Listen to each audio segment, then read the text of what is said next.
Welcome to today's webinar. Unfortunately, it's not live due to technical difficulties. That sometimes happens, but we march forward and we do it not live. So, in continuation with what we were discussing on Monday, about the concept of Chumros on Pesach, stringencies that people have on Pesach. Is it Chumros or nonsense? Right? Which one is it?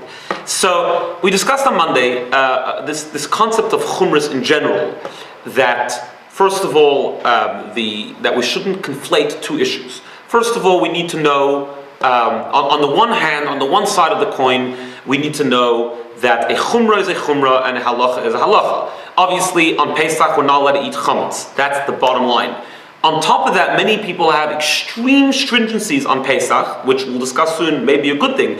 But the point is, we shouldn't necessarily conflate the two. There's the actual mitzvah not to eat chametz, and then there are stringencies which we have accepted upon ourselves. And the reason why we shouldn't mix these two things up is because it's a little bit dangerous. Because if somebody feels that the stringencies are as important as the actual mitzvah, sometimes what happens, when someone feels like the stringencies are just too much for them, they drop the stringencies and the mitzvah because it's all equal in their eyes. So we need to educate people that yes, there is the mitzvah, the actual mitzvah which we need to keep, and then there are the stringencies which we keep in addition to be more strict in the mitzvah. And if someone feels like the stringencies are too much for them, they shouldn't feel like they need to throw it all in the rubbish. Rather, let them keep the literal letter of the law, and that may be easier for them. That's one side of the coin. However, as we said on Monday, two things can be true at once. On the other side of the coin, we should never belittle or negate the unbelievable preciousness of a chumrah, of being strict, of going that extra mile. And as we discussed on Monday, because first of all, that brings out our deep connection to Hashem, that we're not just doing it because we have to, rather we're doing it because we love Him and we love the mitzvahs, and therefore we're going to go that extra mile to make sure that we're doing it properly.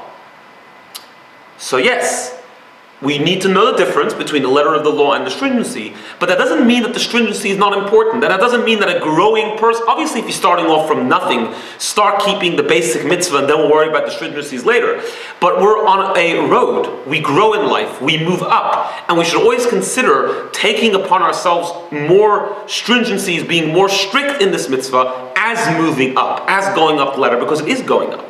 It's developing a deeper connection to God, showing Him that we love Him and we love what we do, and that's why we're going to be extra strict. And also we discussed on an educational level, it has an unbelievable effect on children. In fact, sometimes even more than the mitzvah itself has the effect on the children. Because sometimes what children notice is not what you do, it's how you do it. It's the excitement. It's the passion that you have. The fact that you're ready to pay extra money. The fact that you're ready to go the extra mile to make sure that not even one morsel of chametz crosses your lips. So yes, on the one hand, we do need to know the difference between what's actual halacha, what's actual law, and what you're minimally required to do, and a chumrah. True. On the other hand, we should never negate and we should never put down the specialty and the uniqueness and the preciousness when a Jew goes that extra mile and is extra machmir. The one thing we left off with was why Pesach. Why? The truth is the idea of a chumrah applies in every area of halacha. When it comes to kosher in general, there's the minimal requirement, and then we go that extra mile. We're more machmir when it comes to kashering. Some people have a stringency to kasher it in an extra way. You don't need to. Are you required to do that to keep kosher? No. And if a person feels like that's too difficult, of course they should keep kosher, just a minimal requirement. But there's always that stringency, there's always that extra mile that we can grow and develop our connection to God. So that concept applies in the entire, in the whole Judaism. But it seems to be that in Pesach we all go crazy. Every community, every family has their customs, their chumros, their stringencies. I don't need that, you don't need this. Right? We clean every single corner of the house to make sure there's not one crumb. Are you really required to do that? Perhaps not. But nevertheless, every Jewish home, in most Jewish homes, we go crazy and we try to get rid of all the chametz. Why Pesach? Why do we go that extra mile, specifically when it comes to Pesach? So in order to understand this, we really need to understand what is Pesach all about. What is unique about Pesach? So the truth is, Pesach is a journey. There's Pesach, there's Sfiras HaOmer, and the Shavuot. Pesach is Passover, the Yom Tov of Pesach. Sfiras HaOmer is that from the second night of Pesach, we count 49 days in anticipation to Shavuos. The 50th night will be the Yom Tov of Shavuos. In fact, in olden times, that's how they would determine when Shavuot is, because they didn't have a calendar. But we count 49 days, the 50th night is Shavuos. Then there's the third Yom Tov called Shavuos. These are not just three independent things. This is one journey. Pesach, Sfiras Omer, and Shavuos. What's the journey? Pesach is the time that we were born as a nation. The Jewish people were born, we were formed, we became a nation. This is the very start, the very beginning. Now, just like when a child is born, it's an unbelievable celebration. We're very happy. But the child is extremely immature, in fact, can basically do nothing on its own. Everything that it needs to be given to it by someone else, by parents, by older people. That's obviously not the end goal. It's a necessary stage. But the end goal is that the child matures, works on itself, develops, becomes an independent young person that develops into an adult, and then they can lead their own life as a human being. The journey of the Jewish people is the same thing. When we were first born, so to speak, spiritually born on Pesach, we were incredibly spiritually immature. We had very little connection to God. In fact, it says in many sources that we sunk to the lowest levels of impurity.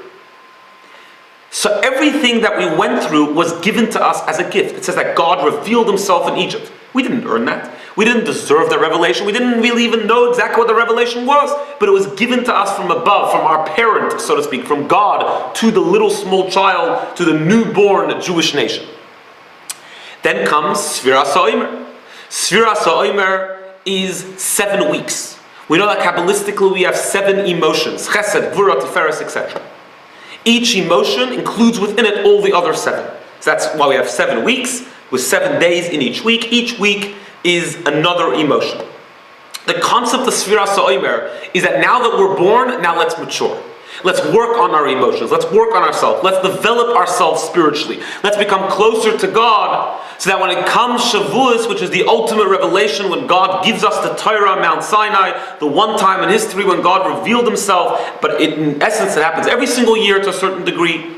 We earn it, we deserve it. We were there at Mount Sinai, fully deserving, fully ready and prepared for that revelation. So Pesach is the beginning when we're first born. We don't really know much, we're spiritually immature. We're just realizing what we're all about.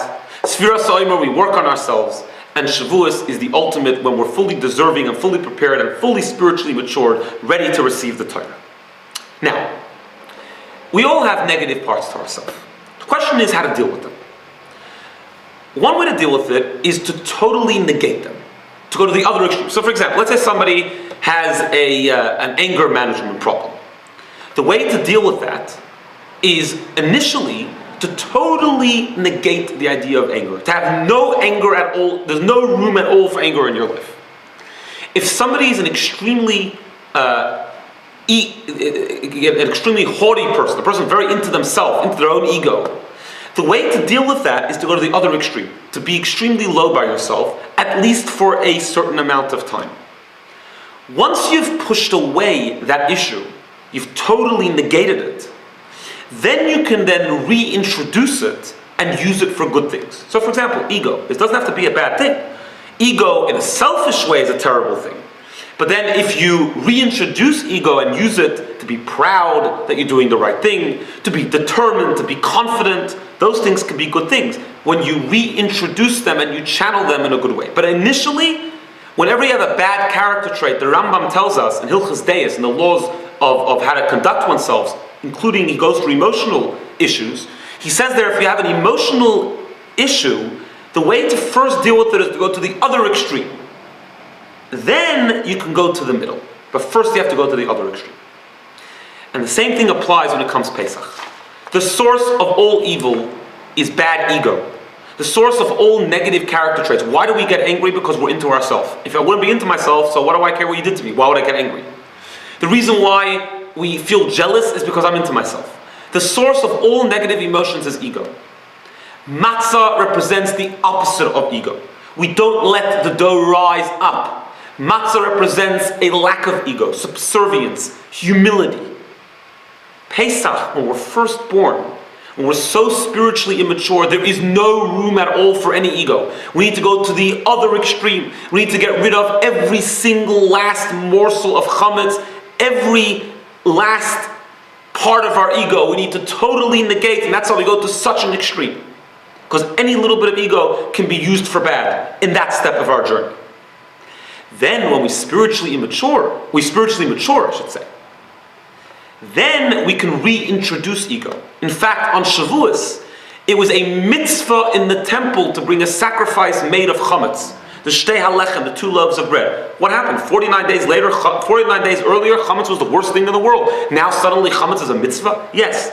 Because at the beginning of the journey, which is Pesach, we need to totally go to the other extreme. We need to negate our ego entirely. We need to totally submit ourselves to God. At the end of the journey, when it comes to Shavuos, when we're spiritually mature, we've worked on ourselves, we're now in tune with what we're supposed to be doing here, now we can reintroduce our ego and use it for a good purpose. Have a wonderful day and a good Shabbos.